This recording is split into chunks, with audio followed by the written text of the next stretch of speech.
just doing a road check. I'm going to have to send something to Tracks for Africa for their guide, because from Sehitwa all the way to Tsao, TSAU, I didn't see one pothole.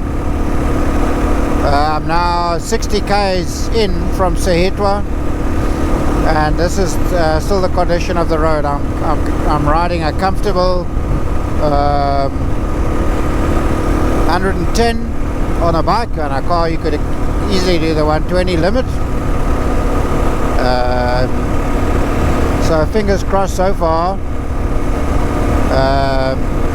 This road's in absolutely quite good condition. I mean, it's a narrow road, secondary, but still you see a wide shoulder to be aware of wildlife. Ooh, a bend. It's a bit unusual.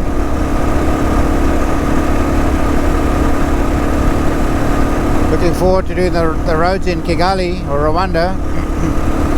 The city, the country of 1,000 hills. It's going to be lovely bike riding country. Right, so great roads.